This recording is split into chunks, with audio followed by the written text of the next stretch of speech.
You are listening to the Park Flyer Podcast, where we discuss our RC adventures.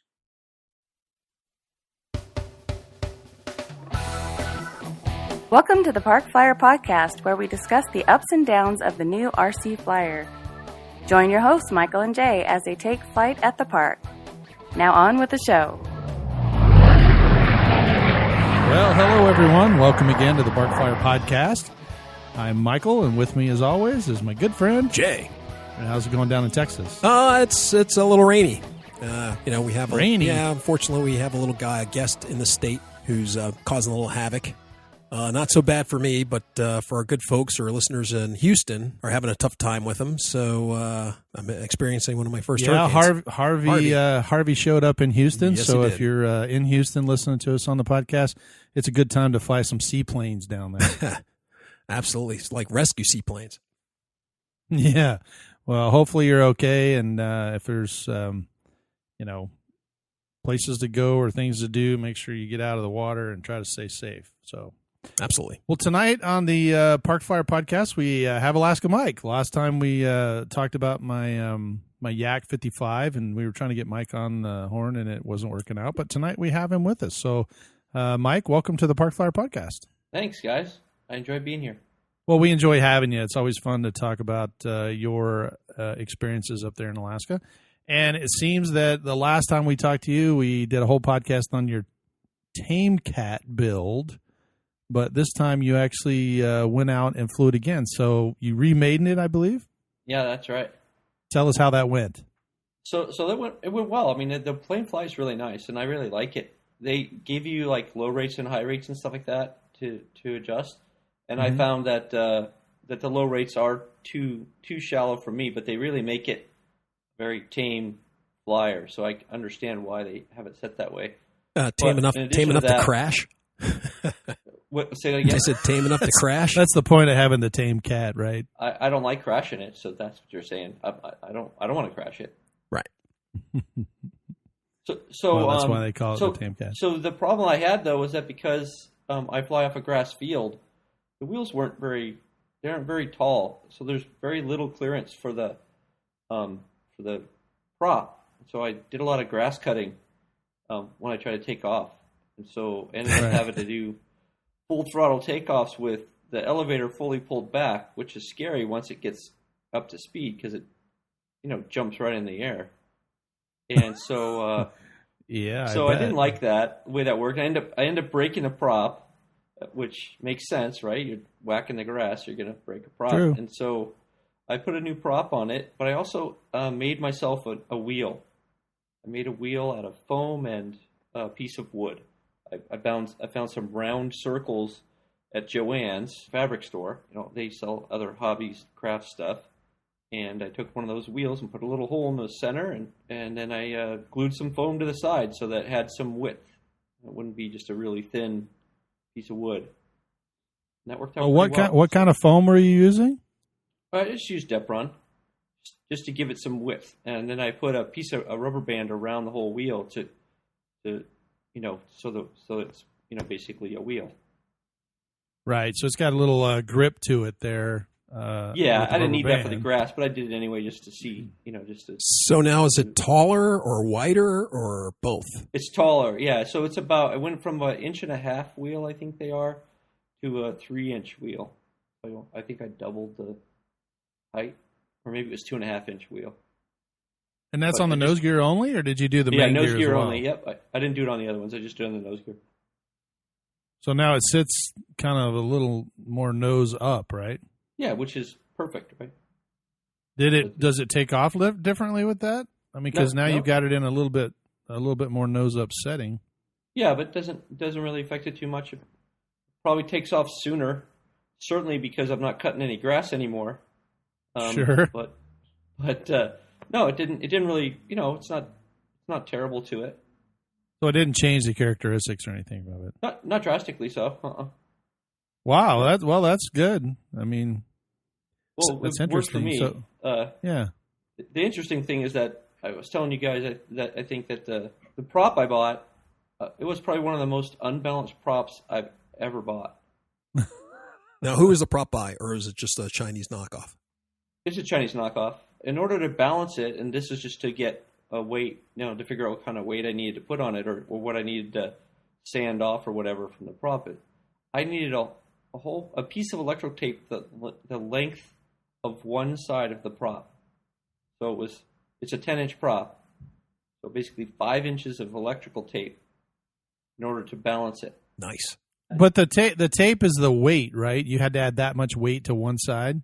Yeah, to one side, yeah. Because that's what you're doing. You're just adding right. the weight, right? So how did you do that? Did you use little pieces of tape, or did you just start with one full strip and then cut it back? Well, at first, I did it with little pieces of tape. And then I kept having to add more and add more and add more. And so it started to be challenging because now I had all these pieces of tape on the blade, and then I was trying to move them around, and then they would get crinkled up, and so they wouldn't be flat. So I just started messing around. I finally took off. I could see now I needed a whole piece of tape, that 5 inches of tape, like I mentioned. And so I just took off that stuff, put in a continuous piece of tape, and then I was able to, I think I added maybe one or two other smaller pieces along the prop to get it to finally balance. Plus, I had to put some on the hub, too, because sometimes those hubs aren't very balanced as well. So now, do you fly it with the tape on it?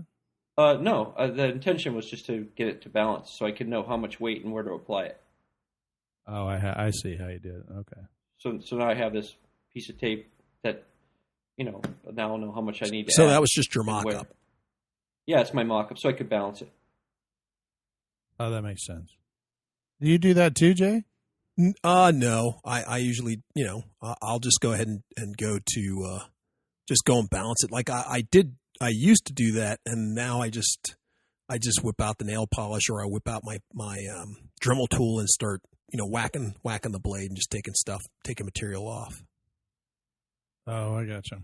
If it's that much, I'm a shoe polish guy, by the way.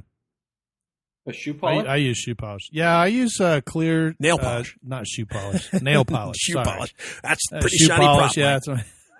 Now get my boots while you're at it. Yeah, no doubt. Yeah, I do my shoes and my prop at the same time. It's all buffed out and it's real shiny.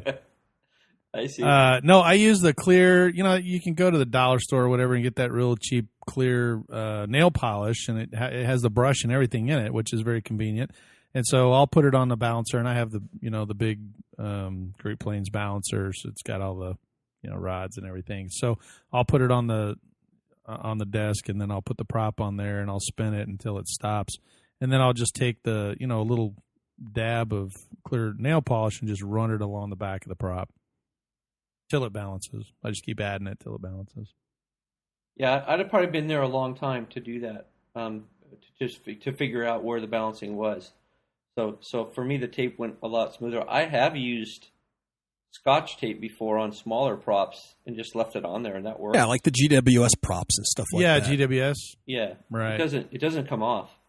Yeah, Usually. no. I understand that too, but on the bigger props, like on the APC or my wooden props, really, I use the nail polish. Well, what? And Mike, it is heavy, so I mean, you can put a fairly sizable, glob on there, and you'd be surprised how heavy that nail polish is. You probably wouldn't have been there as long as you think you would have. Yeah, maybe not. I didn't have any nail polish at the time to do it anyway, so that's why I used tape. Jay can send you some. He's got some. Does he? Yeah, stolen from my wife. Yeah, my wife hid all of hers. She won't. She won't let. I think I grabbed one of the most expensive ones, and she's like, "Have you seen that?" I was like, "Yeah, it's in my hobby room." She's like, "Yeah, okay, no, not anymore." So we had to go to the dollar store and buy the other stuff. The cool thing about it, though, is if you wanted to color your tip, the tip of the prop, like I have some white props that have red tips. You can always use red fingernail polish, or like what I did with my the yellow one that was a black prop and had yellow tips. I just used the yellow nail polish and just taped off, and then I just used the polish until I got it on all three blades and got it balanced. That's a great idea. Yeah, then you got a little a little color to your prop. It works out. Well, don't you guys think it's a good segue just to kind of maybe explain to the audience why you should balance your props? Because that's kind of like go ahead, Jay. Well, I'd like to explain that because Okay, Mike, go ahead. This is what even, I mean, I just put the prop on the plane, and I went out to maiden it with the new prop after I broke it, and I fixed the wheel. And I started the motor up, and it was like, kind of giving a nice vibration sound. I was like, that's kind of weird. That's probably just the wheel, because the wheel wasn't tight. It rattled a little. So I was like, okay, and I flew it. And I brought it back down after flying it for a little while, and I noticed that the screws on the wing had worked themselves out. Oh, yes. Oh, wow. Nice. But it didn't come off, but they had worked themselves out. And I was like, I don't remember that when I left, when I took off, that those screws were loose like that. So it basically vibrated those screws out to some level. So then I was like, okay, well, I guess the prop is really out of balance. It's not the wheel, probably. I mean, so I put it on my balancer, and then if you've balanced any props at all, most of the time they just turn really slowly to where the heavy part gets to the lowest. But in this case, I put the prop on there, and it's like swung down and stopped. Like usually it sways back and forth, but this just rolled right over and stopped. And I was like, holy crap, that thing is so plunk, and took a chip out of the countertop. Exactly. That's right. So that was my hint. Now that's extreme, I think. I don't think you see that on a normal basis. No. Although I might see that on probably these props not. that I bought, but yeah. And then like I said, the key thing to remember is sometimes the hubs are unbalanced. So very true. Those are, and sometimes your spinner can be unbalanced too. So it could be a number of things. If you can actually get the whole thing put together with the spinner, prop, and hub and everything put in there, sometimes you can balance it out. But it is important to balance your prop. I've flown with guys, and they're like, "What's that horrific noise?" Yeah, well, your prop is unbalanced, and as a result, it vibrates. And for those of you that have balsa wood type airplanes, like Mike, that balsa wood has a frequency. So when that prop is out of balance, it actually resonates through the whole wood structure, and as a result, you saw what happened. It can back out your screws. Sometimes it can back out the motor mounts, servos, screws. What's servos? that? Servos. Yep. It can do any of those that are just screws that are tapped. Just think in. anything critical.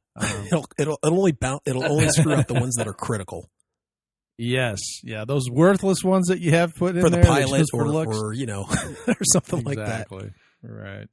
So I would suggest using a blue Loctite if you're doing metal screws for the motor mount into a metal blind nut. You can do that, and that'll stay pretty well.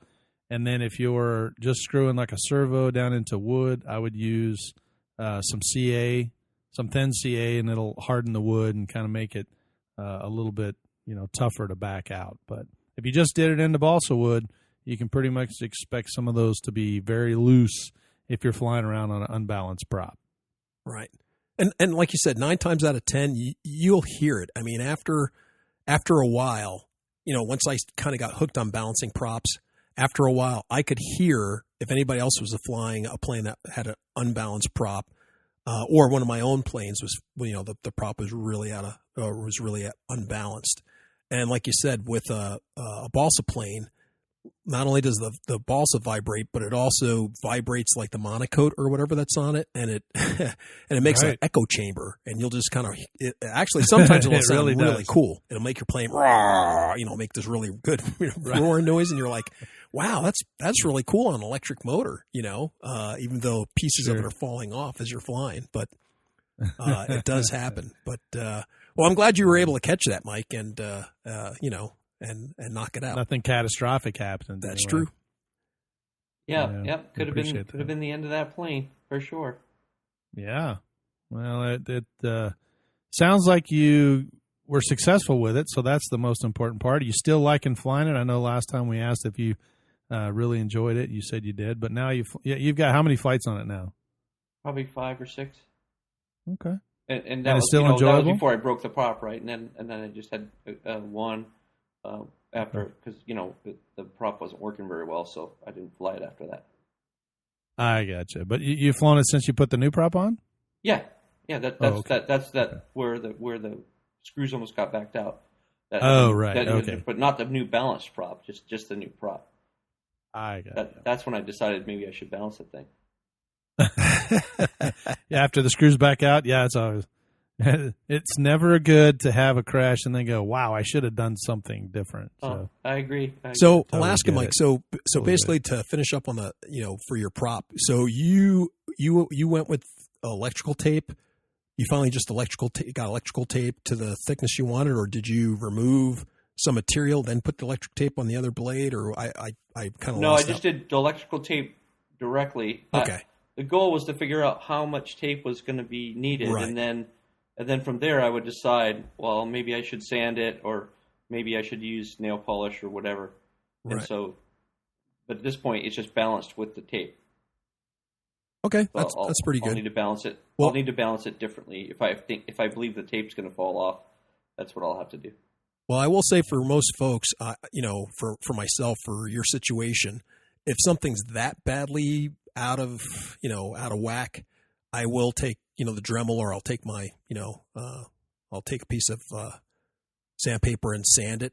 The only bad part about sandpaper, you have to be careful with it. But like I said, this one sounds like it's really out of whack, so you probably had to remove a lot of material.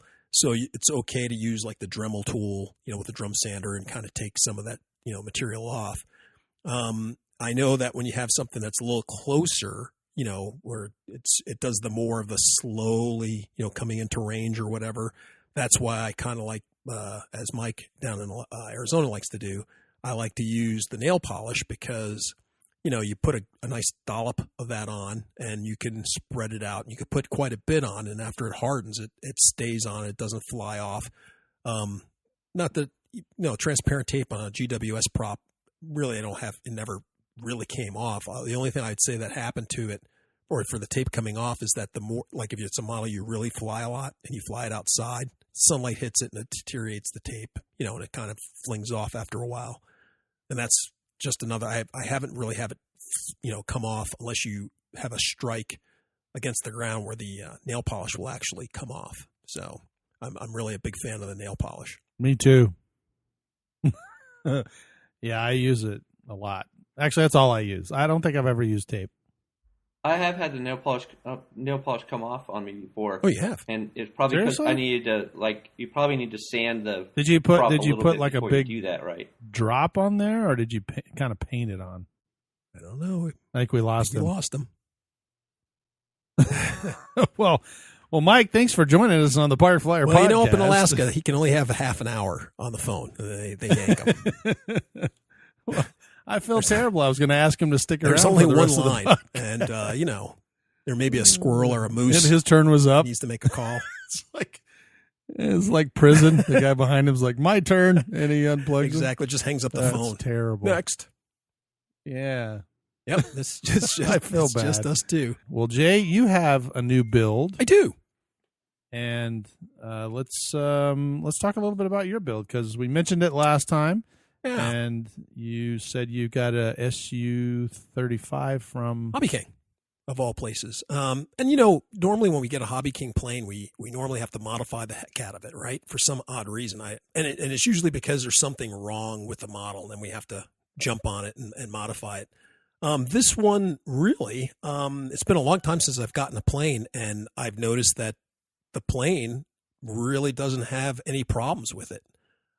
This one, I was really impressed with it just getting it out of the box, because it was even how they packed the box. I've never seen a box packed with this much thought in it. When I opened up the box and looked at it, I go, oh, look, here's, the fuselage, and here's the stabilizers. I wonder what's going on. And I said, well, where's the rest of the model? It wasn't until I was looking I had ordered some batteries with it. And I was like, well, where are the batteries? I was looking in the box, and I looked underneath the styrofoam, and I picked it up, and I said, holy crap, there's a whole other plane on the back side of the box. Normally you get a box, you get your stuff in the box, and then that's it. Well, they had molded the box in such a way, on the other side of the box is the other half of the plane. So the wings. So wait, you have one. So the box is two sides. Two sides. One side. Yeah. It's two sides. Yeah, two sides to the box. So Right. one side was the fuselage and like I think like the stabilizers, and then on the other side were the wings, the accessory ports and hatches for push rods and stuff like that, and all the other bits and pieces of the canopy and whatever else goes to the plane. But everything was molded, taped over. It was really pretty neat. So there was just a couple of pieces of tape that held all the pieces in. They were all protected. The slots were all molded for them. There was no damage on the plane. I pull all the pieces out, and I have to say it had one of the best paint jobs I've seen on a molded model in a long time. And as you could probably hear, my phone is beeping a lot. So I think Alaska might have gotten his line back, and he can come back in. Why don't we check here and see if he's able to get back on the line? I think so too.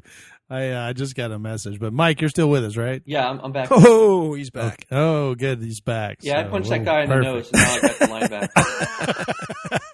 Well, that's what we wanted to know. That you told that guy to get lost, and you grabbed the only line up there back. Yeah, I mean, That's I was good in the middle of news. a podcast. He didn't get that, so I did let him know. Ah, so you put him down, right? Sometimes you He got asked to me, do what's that. a podcast? And I said, I don't want to explain it, and that's it.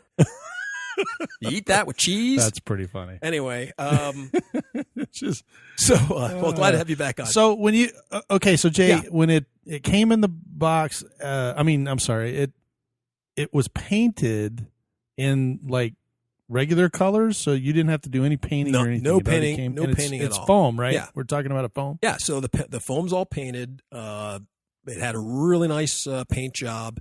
I was rubbing all on it. And you know how sometimes you get an EPO model? This model's made out of EPO. I like this model. I'm going to rub all over it. Baby, you know it, Mike. I just got on that thing, put on some Barry Manilow. No. So, but you rub a model, and sometimes if they put too much releasing agent, you can flake off the paint, Right. or the paint just comes off if you handle it too much.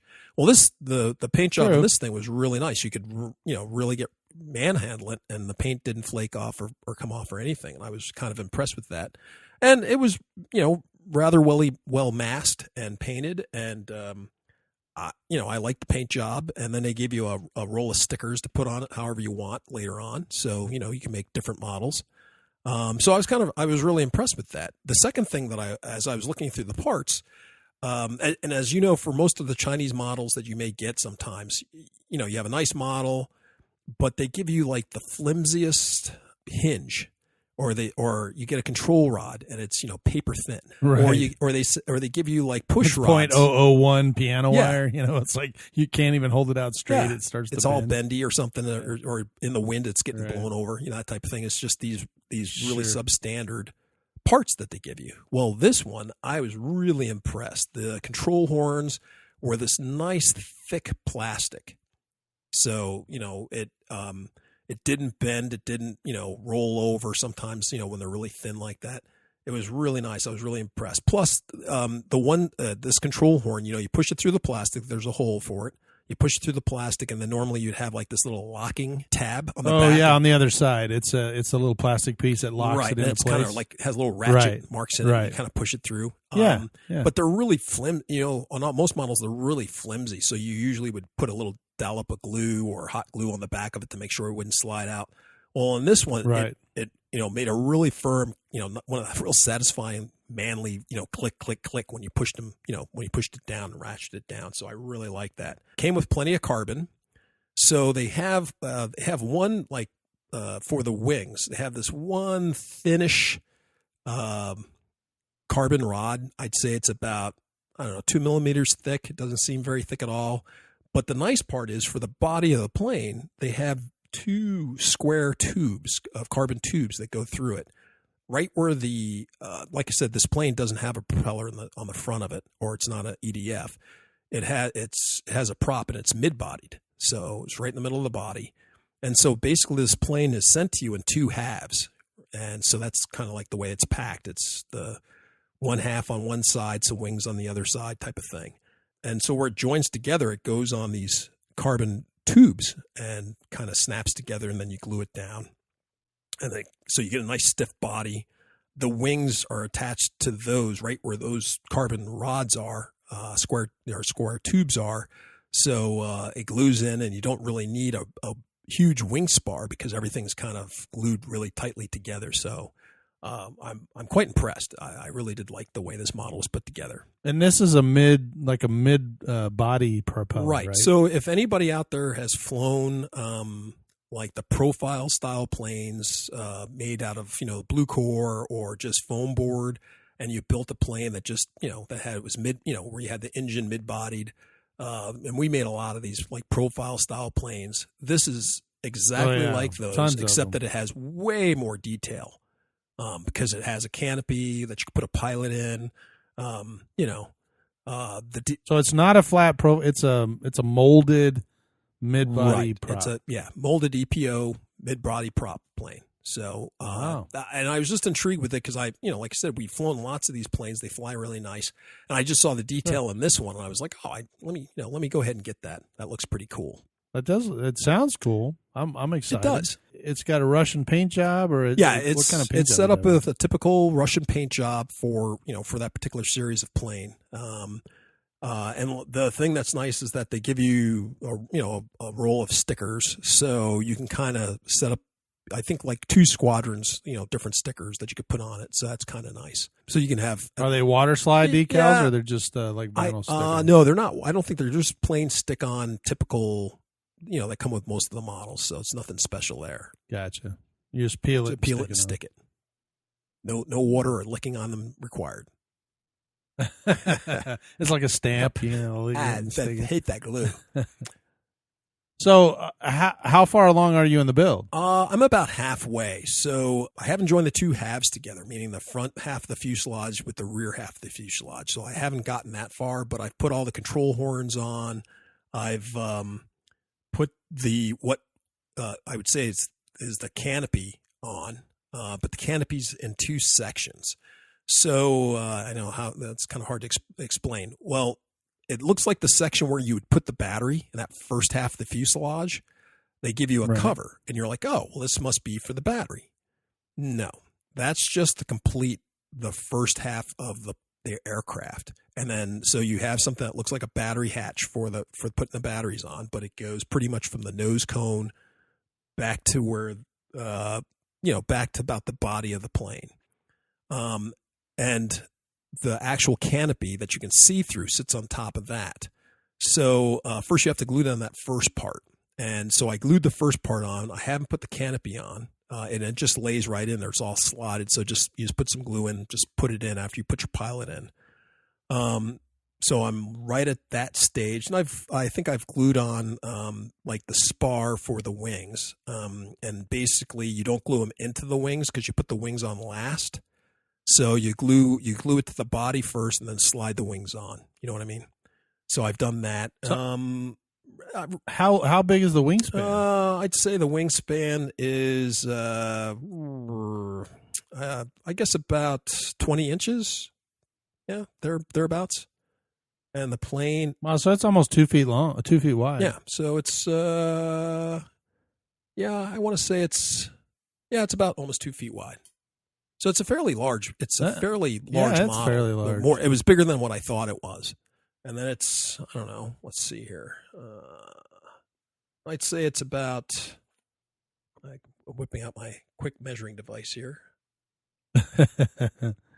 Yeah, because we keep measuring devices right next to the podcast. It's about 3 foot long, about 2 foot wingspan. So it's a fair. It's pretty sizable, but it's still big enough to throw it in your car and drive it around or something. But it's bigger than what a typical profile plane would look like. So this thing looks like you can see it in the air quite a ways away, but perfect for park flying. It's just one of those things. No landing gear, no nothing. You just kind of release it and fly it. So it's also quite lightweight. The motor I'm using actually is one of the motors that I used for my profile planes, back in the day. I just slapped that one on there. You could pretty much modify it. Well, not modify, but you could pretty much use any quadcopter motors, maybe a couple of motors that you use for, if I really wanted to overpower this thing, I could have put the model for the Tough Wing, the motor for that on there as well. So that's just one of the things that you can, you just have to work it out. Maybe you have to modify the slot ever so slightly to make it fit on there. But you can make it work. How big of a prop? It can only take a 6-inch prop in that slot. So that's as big as you're going to go. Now, depending on what motor you go with, right, you can cheat a little bit. You could put a tri-bladed prop on there. So I could put a 6-inch, tri-bladed prop, which gives me the equivalency of flying a 7-inch prop. So I could go with once again, a different motor if I wanted to. But once again, you know how it is when you start overpowering things. Now you got a bigger motor, you got a bigger battery, and now now you're flying it out of spec. You're trying to make it fly 10,000 miles an hour. And really, I don't think this model needs that. More power. I know. That's what we need. Well, that's usually our. So if you put a 3-bladed prop on there, would you be able to land it without touching the prop? Yes. Does it have enough underneath it? Well, think about any of the MiG style planes, the SU series. They usually have that large intake underneath the plane. So correct. This has it in there, and the way the motors are kind of molded on the plane, it provides you with that enough lift so that you're really, depending on, you don't have to kind of time it right so that you're not getting a prop strike. With this and the clearance that they give you with the intakes and everything, you shouldn't be striking the prop when you land. You shouldn't have any problems with that. But you couldn't set it on the ground and take off from the ground. No. You still have to toss it. No, definitely not. So you do have a little bit of prop tip that right. comes below it, but not enough. Yeah, to make but not enough to do any damage or anything like that. So I don't think you can just set it. And how much? What's the all-up weight guesstimate? Well, I'm going to be flying a 2200 milliamp battery with this. The motor, probably about a pound, battery. Pound and a half, pound and a quarter. By the time I get done with this. I'll weigh it all out. It's heavier next than time I thought. We come back on. I'll tell you. Yeah, it's very cool. My only problem, like I said, it's very well thought out. It's I don't know who they got to help them with this because normally there's, and I don't mean to be knocking on these guys too much, but it's just because it's been a long time since I saw a model so well thought out, from the way they packed it in the box to how they have all the pieces going together. Because I'd say there's about 1, 2, 3, 4, 5. There's only about 6 pieces that go together. You have the 2 tail pieces for the for your rudders that just they go into slots. Your elevator, your elevators are all molded, and they're all that's all the back half of the plane. That's all molded together, so there's nothing that you have to do there. You just have the 2 wings, the motor, the like EDF slots. That's a whole piece that goes on, and then the intakes. That's a piece, and the intakes actually cover over your servos that control this thing. And this plane only needs 2 servos, so it's an Elevon style plane, similar to our wings. Wow. Okay. Well, the 2200 battery concerns me. That's a lot of weight for that. So you could fly this with a 1500, a 1300, I'm sure. But from everything I'm reading, the guys are flying with a 2200 size battery, no problem. One of the things that, I think when this plane was designed, I think they designed it for flying with maybe a 1300, 1500 size battery. They put a stop strip, they molded a EPO stop strip in there so that, to stop the battery from sliding forward. So one of the mods that I did to the plane was I cut that out after reading. Once again, I went over to RC Groups, read what those guys had to say. I cut that strip out, and then I was able to, now I'll be able to put the motor a little forward to offset, for the battery weight and the motor. And that's the other big problem with this plane. They give you the battery compartment actually is fairly good size, but it doesn't go that far forward. It doesn't go up in the tip of the nose like you would think it would go. Like I said, that's just a hollow area right underneath the canopy. But if let's say you put you got crazy like we usually do, and you stick on a big motor in the back, well, you're going to have to put the battery up front in that compartment. Well, you can still do that. You could modify this where, you could use part of that upper section. It's just going to take a little bit more of a mod. And there's a couple of guys that did that. And it's, like I said, on RC Groups, if you went over there and searched around, you could find that thread and see what those guys did. But, I wanted to keep it semi-stock. So I, like I said, I didn't want to super overpowered the first time. So I just Right. I did want to go that route, but it seems like I can use my the battery compartment that's molded in with no problem.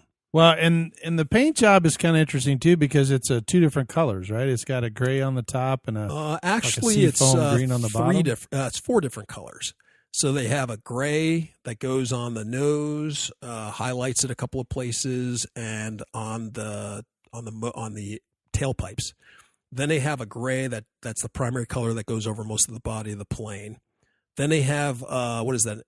Eggshell blue. What's that military blue that you use? Robin eggs blue or something like that. Yeah.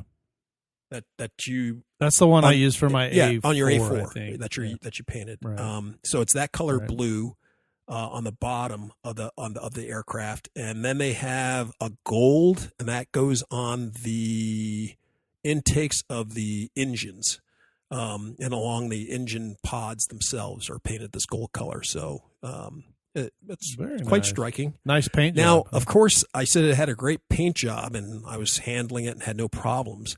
But I did run into a problem with this. Quite horrible problem with it.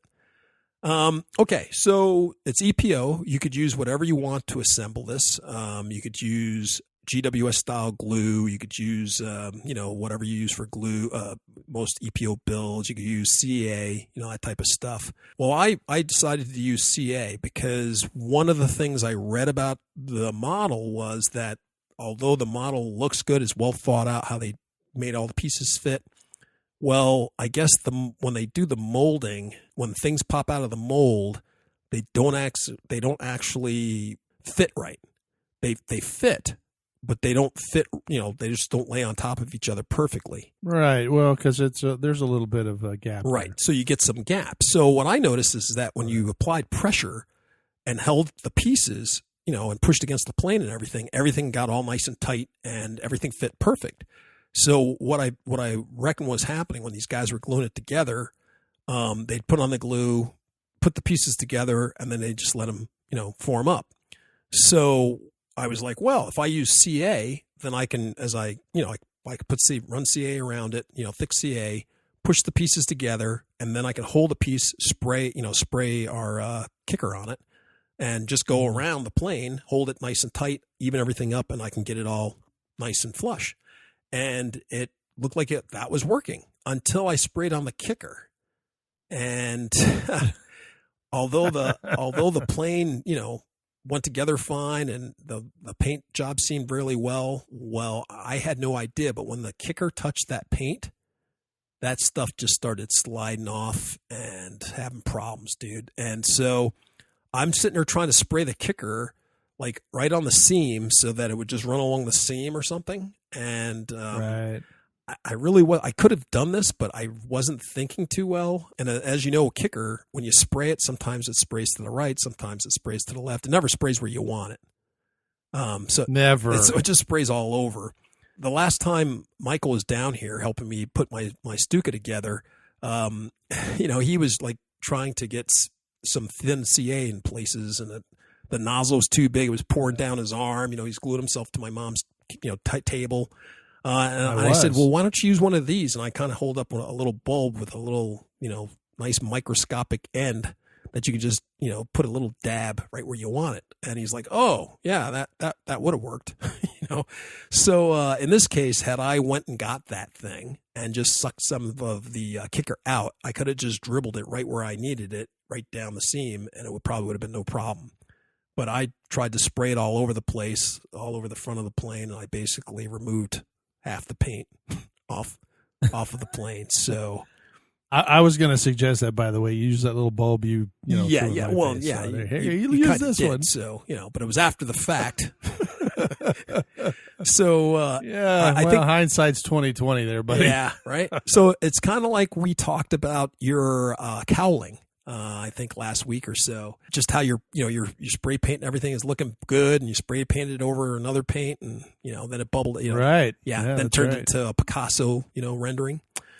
So that's with mine. It was just you could see these big splotches of paint. Well, I guess it's more Soviet like. It looks more Soviet-like because it's definitely paint flecking off and ripped off, big fingerprints. So it's been sitting. There you go. Maybe I'll make it out that this has been sitting in the yard somewhere in There you go. during the cold Soviet winters or something. I don't know. Go rub some dirt on it. That'll There cover you it go. up. It'll look dirty and sooty. It'll look all realistic. So it just kind of pissed me off at the time, just because it was such a nicely painted model that that I ruined, and as I'm touching it and I'm just pulling off my fingerprints and pulling off, it just was a disaster, dude. So Yeah, it's frustrating. Yep. I've been there. Yep. It's So, frustrating. but other than that, this plane, if you were to build it stock, I'd say it'd take you about less than 2 hours to put this plane together. They give you a nice instruction booklet, nice colors in it, and everything. It's colorful and it's not too hard. Of course, I can't let things. I see something and I just can't let it go, or I don't like it. So I had about 3 or 4 things that I didn't like, and I had to mod it, and that's what I'm kind of. That's why it's not done. I'm kind of modding a few things. Such as? Okay, like I told you before, this plane is an Elevon style plane. So it just basically it's hooked. Okay, so like I said, it only uses 2 servos. So the servos go right to the ailerons like normal, right? You'd set it up and for it to work. Except that they have 2 extra linkages that go from the servo controls of the elevator that also go to the elevators. So it's aileron to elevators, and it joins. So them they together. both work simultaneously. They both work simultaneously. So you set it up. You have a control surface on the back of the wing, and you have an elevator on the back of the tail that work in the same direction. And they work in unison. So Okay. So if you go to pull up, and they both of the ailerons go up, then the elevators both go up as well. So now the neat part about that, when you have that kind of control, typically it lets you maneuver really quickly. So if you you do a Cobra maneuver very Yes. easy with that. You can turn inside. you your can body basically weight. turn inside yourself and do things. Now the problem is that when you go to do an axial roll, it will do. It'll look more like a barrel roll because you normally can't get those control surfaces to move perfectly in unison, and then it's magnified by the ones in the back. So your elevators are a bigger control surface, and they're kind of off. And so basically, when you go to roll, it makes these really wonky rolls. Right. So that's not terrible. I mean, you could live with that. But I thought to myself, well, this is a nice model. I'd like for it to, be able to make nice rolls and do some maneuvers. So what I did was I went ahead and I separated those controls out. I took that control rod. I'm not going to put those control rods in, and I'm going to add 2 more 9-gram servos in to operate the elevators. And so it just so happens that when you join the body, the 2 body halves together that slide in on those tubes, square tubes, there just happens to be enough room right there in the body where you can cut into the body and you can put a 9-gram servo in. And so that's what I'm going to do. I'm going to add the servos back there. So now I'll have a regular control for the plane, and then I'll probably put a mode switch on so I can switch it between those 2 modes where I have all the control surfaces acting as one or acting as a normal aircraft. So depending on what maneuvers I'm doing, I can just flip a switch, and I can have it where I can turn inside itself and do really tight maneuvers, and then flip a switch and I have more conventional controls. Well, you got to remember, this is the same exact thing that I did with my F-15 that made it so maneuverable, as you said in the podcast that we did. So just FYI, it should be a fun maiden when you go out what there. could go wrong? I know what could go wrong. I'll bounce the prop. Speaking of maidens, I did a couple today. Oh yeah, I saw that. Yeah, Phil, one of the guys at the park, had a kunai that he had been working on for quite some time. And he brought that out, and then... Oh, now what's a kunai? It's the glider, the motor glider. Oh, okay. From Great Plains. Great Plains, or... I believe so, yeah. It's a Great Plains motor glider. It's red and black. It's got basically 2 elevator, rudder, and aileron. Okay. And then the motor up front. It's got a carbon fiber boom for a tail. And Phil does a good job. I really like his stuff. You know, he's a great builder, and I usually don't have any tweaking to do on his. But this one was a little bit off. The rudder needed some adjusting, and the ailerons needed to be put, level. So we got that all figured out. It's got this really strange canopy. The canopy is really light, super lightweight, and it has a pin on the front and a magnet on the back. So you just slide the pin in, and then the magnets touch, and it holds the canopy on. Okay. Of course, it being a glider, it's really tight up there to get that battery and Now what size battery? ESC and everything in there.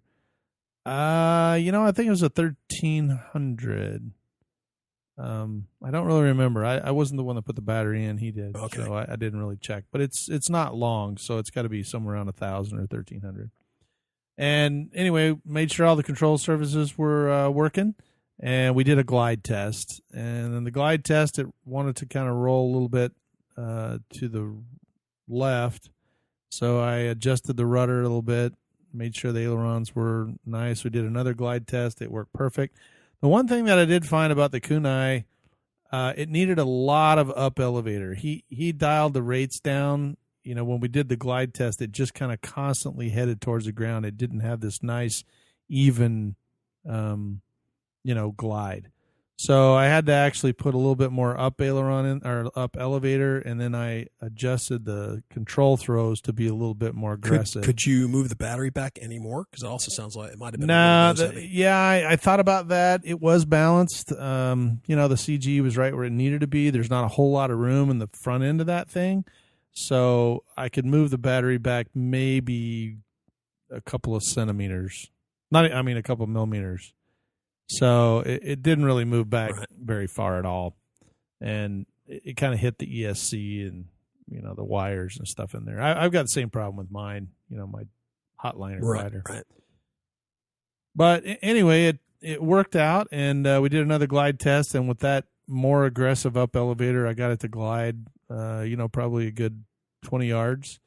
And I told the guys, all right, let's give it a chunk. And I told him we were going to do another glide test. So he tossed it. And when he did, I hit the motor, and I took it up 3 or 4 mistakes high, and we were flying around in it. So they were all excited. I was getting it all trimmed out. I came over the park, and next thing I know, out of the, I was watching the model, something departed off of it. Whoops. I thought it was something off the tail because the airplane was going away from me. Right. And I was pitching up to climb, and something departed. I was a little panicked. So he was standing right next to you. So did you say, hey, something came off? I did. For it? Okay, something, good. Exactly what I said. I go, something departed the airplane. I still have control. I don't know what it was. Well, it's fluttering. It's fluttering. And you said, I'm just going to keep flying? Well, no, I was coming around, but I chopped the throttle and made sure that I had elevator because that's the main part. And I tested the rudder. I had aileron. So everything seemed to be working, but I didn't know what it was. I was, probably 100 and something feet in the air. And so it's not like the glider has spoilers or anything. So I just basically turned it back towards us and was coming into the wind. And it tracked really straight into the wind. It came down, at a pretty normal rate. What it turned out to be was the canopy. Right. So the canopy departed. Hindsight, I should have put a piece of tape or rubber band or something on the canopy to keep it on there, but I didn't know it was going to fly off. And so anyway, we came in and landed. I unplugged the battery. It was a great maiden, very successful. And then we struck out, and we're looking for the canopy, and no dice. It was long gone. So I think it went into the next county. That thing is so light, wind just carried it, into the next neighborhood somewhere, I think.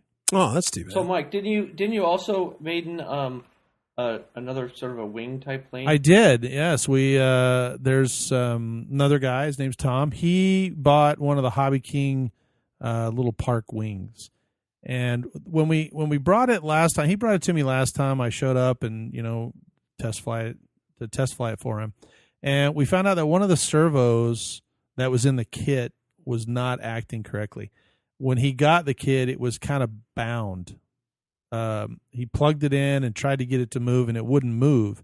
he had to actually back the servo screw for the control horn out a little bit and kind of work it, and then it kind of cut loose. But what would happen is that when I move the control stick, the servo would go up, and then it would kind of chatter until it was in a higher position. So it would only move up about half, and then it would move broken teeth until on it was part in of the full servo. It was position. broken tooth. Yeah, that's a broken tooth on the. I thought it was broken teeth, but I don't think it was, because when I kind of moved the servo on itself, it was binding. So there was something in the motor or in the gear system. Normally, if there's no teeth, it'll skip, over those teeth. But this one just seemed to be something wrong with it. And they were digital servos, so I think there was something wrong with the servo. Well, he wound up ordering 2 new servos. He put those in, a couple of weeks, and we got it back today. So today when we looked at it, it needed some adjustment. He tossed it in the air, and it rolled immediately inverted, which was kind of disheartening because it's not a very big wing. It's not the size of our tough wings. It's about a quarter of that. So it's size. like a 900 millimeter or 800 millimeter. Yes. So it uses like a single cell battery, just one of those lightweight things. Oh, okay. And I was a little disheartened because it rolled over on its back, and I pushed forward on it, but I got no upward, I got no forward. Now are you talking about you were whatever, just doing a to get glide the test, nose. Yes, Okay. Yes. I just doing a glide test because I wanted to see if it would actually glide. Because what I've read about these is everybody likes them, and they're real floaty, is what everybody said. Well, this one wasn't floaty. It wanted to just roll upside down and then head towards the ground. I didn't have enough to pull it through the bottom, so I just kept it rolling around, and we kind of doinked the nose, kicked the battery out. So I told him, I was like, well, something's not right. Brought it back, looked at the servos again. Everything seemed to be functioning, but I did notice that one aileron, or I guess it's flaperon or whatever, but one was higher than the other one. So after a few more glide tests, we figured out that we stopped it rolling to the left, and on the very last one, I kind of tossed it really low to the ground, just kind of underhanded like a frisbee, and it flew track straight. So I hit the motor and went around, and we got it flying. A couple mistakes high, got it all trimmed out. I will tell you that it is very sensitive because it's so short coupled. Right. So just a little stick movement, the airplane really wants to kind of start moving around. So I had a 24-inch tough wing, had the same problem. Mm-hmm. I mean, if the throws were very big, then the thing was just so squirrely. Right. Well, I did notice that the elevons on this airplane like to have a little bit of a trailing droop to them. Like if you put them even, it has a tendency, it flies like it's tail heavy. But if you knock them down just a couple of, like I put down elevator in it, and so it kind of dropped them, and then it flew perfect. So I zipped it around. It did a really good job. They were all excited. I think Tom was a little nervous to fly it. He told me, don't hand me the radio. Because normally I get it up, trim it out, and then while it's still up in the air, I'll hand the radio back to the pilot who owns the airplane, and then they can fly it as much as they want. And if they have a problem landing, they can call me back over there, and I'll help him get it back on the ground. But he was like, yeah, he's just holding his hands up. Don't do it. Don't give me the radio. I'm not going to fly that thing today. So it was pretty funny. But it did the best flat spin I've ever seen, though, on one of the maidens. That isn't good. I got it up there. No, it wasn't. I couldn't get it back out because it's so small and it didn't have enough juice. Even at full power, it just sped up the spin. But I think we had, and like I said, it had a little bit of a nose up, and it felt like it was real tail heavy. Even though there's no tail to a wing, it felt like it was tail heavy, and as a result, it just kind of started fluttering to the ground. Good news is it's very lightweight. It's made out of EPP. It just pancaked onto the ground. Nothing got hurt. It was upright during the whole spin, so that was good news. Yeah. And the very next time we flew it, it was flying fine. So it all worked out.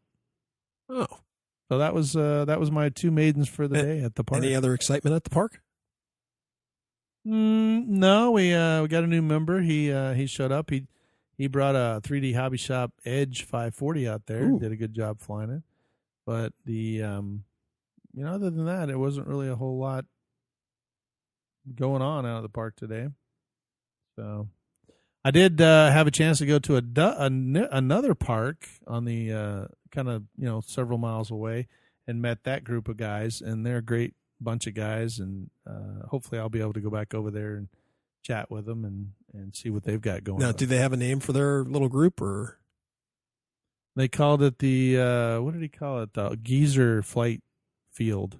Because it's a bunch of retired guys, so they called it Geezer Field. Geezer Field? I thought that was pretty funny. I like that. That's some character. Speaking of fields, so Alaska Mike, they've completed the field that's up where you're at, right? So it's kind of rolled out in dirt and rocks and So it's a place that we call Mosquito Field, because the Mosquito RC group are the ones who originally had the field, and so they our president was able to get the city to bring what turns out to be recycled asphalt out to the field, and then they put it down, and then they rolled it nice and flat. So now we have a really nice runway. Now explain to our listeners what that field used to be like.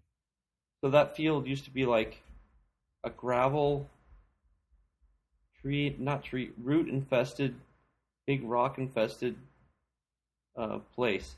And you could fly stuff there. It was probably more fun to fly during the winter when there was snow on the ground, because then at least you had a reasonably smooth runway. But yeah, now it's a completely different site because it has what I would consider a real runway. There's still, the rocks still are, it's still kind of gravelly like. Yeah, but it's not like the boulders. There were boulders. I distinctly remember flying uphill. And I had to avoid the boulders. There was a bit of a hill. That's right. You'd land, and you're like, oh, what a nice landing, Caraco, and you'd hit a boulder or one of the other pitfalls there were. Yeah, I think the runway is now over 100 yards. Oh wow! Okay, very interesting. I'd love to see it again. It's big. It's big, and it goes. Before the runway was sort of stopped because of obstacles. The runway sort of stopped short, but now we have the whole entire. There's a drop off area, and it runs from the hill where there's trees on all the way to where this drop off is, and it's nice and open. Plenty of room to land. Wow. It's great. Well, that's awesome. Well, that sounds it sounds great. So we're glad you told us about it. Yep, it's good stuff. Well, and I'm glad it's Mosquito Field because of the Mosquito RC group, and not because you were carried away by mosquitoes. Well, it's possible they named their RC group. Yeah. Do you really think they decide to call themselves Mosquito Field for a reason? There's a reason for it. Yeah, exactly. The reason for it. There was probably standing water a lot there, and so there's probably a number of mosquitoes. But it's been a good place to fly. I really enjoyed flying there. I like the grass field where I fly better because it's grass field, but I do like the runway, so I'll spend more time there probably now. Excellent. So is it pretty similar to how we had it when we flew on base? No, the asphalt on base was way better. Oh, well, and that asphalt kind of sucks, so okay. Well, anyway, I guess the asphalt wasn't maintained on base, right? Because it was just an old runway area. So it had cracks and stuff, but this is, it's not asphalt. It's recycled asphalt. And it hasn't been, it's not like a road. Right. Yeah, they just lay it down and they run a flat one of those. Yeah, they rolled it. Things. Yeah. Okay. Yeah, roll it. Right. Well, so there's still some pieces. Still kind of chunky. Some rocks that stick up and. Right. So I think maybe if we play on it for the year, it'll harden up over time, and then maybe we should roll it one more time or something. It's going to harden up in another month. when the frost I just mean it's hard when there's no snow or anything else on it. I think it'll just harden up. Right. For time. Well, very cool. Yeah. Excellent. Unfortunately, we're out of time tonight, but Mike, would love to have you again on the podcast if you're willing to join us. Sure. Or you got to stand back in line to get the call. We're going to do a air show on the 10th. Perfect. An air show. Yeah. And where is it going to be? At the Mosquito Field. Oh, okay. And who's putting it on? The Frontier Fun Flyers here in Alaska. Perfect. Excellent. And who's invited? Is it for the public? Yeah, for the public. Yeah, it's an air show for the public. There'll be guys who fly 3D planes, and it was a lot of fun. We actually did an air show a couple of weeks ago, but it rained, so it was a little spotty. We had paintball guns shooting at planes and stuff like that, and I have a Corplast plane I fly, and people were shooting at that. It was good fun. We had a great time. Oh, well, we need to talk about that. Well, so if you're in the Anchorage area, that's correct? Up yeah, there in Anchorage. Yep. All right. Is there somebody that they can contact, or is there a website or something? If you go to the frontierfunflyers.org website, there'll be a flyer on that website. Perfect. Well, you're up in the area. Go to the Fun Flyers website and check it out. Look for Mosquito. You can actually meet. You can actually meet Mike B right there. That's right? it. That's You'll be impressed. You'll be amazed. Yeah, you'll be amazed. So who knows? And Mike, you might have all these groupies. You didn't even know about it. I doubt it, but yeah, it could be. There you go. Nothing wrong with that, man. I'll tell you what. So. Well, a shout out to all the Fun Flyers. Good luck on your, on your air show out there. Hope you get a good attendance. And for those listeners up in the Alaska area, and I know there's a few up there because we've gotten comments from them. But enjoy this show and see if you can get out there and meet Mike and have fun. So, Jay, good luck on your maiden on this flight. Thanks. On this build. Thanks. Yeah. I'll probably have it done in another day or two, and be hopefully maiden it this weekend. Good. Well, you'll have to let us know how that works. I will, as always. And, And Mike, thanks for joining us once again. Sure, no problem. Glad to be here. Perfect. Excellent. So, well, we hope to have you on another podcast episode. You're becoming a regular, and we enjoy it. So, well, thanks. I look forward works to out it. for Yeah. us. Oh, good. Well, for Michael here in Arizona studios, and Jay from the Alaska. I have flashbacks from the Texas studios. We appreciate you joining us here on the Park Flyer Podcast, and have a great night. See ya. You have been listening to the Park Flyer Podcast. Thank you for joining us, and we look forward to your next visit. Please give our show a star rating and review, and feel free to email us your questions, topics, or suggestions to parkflyerpodcast@gmail.com.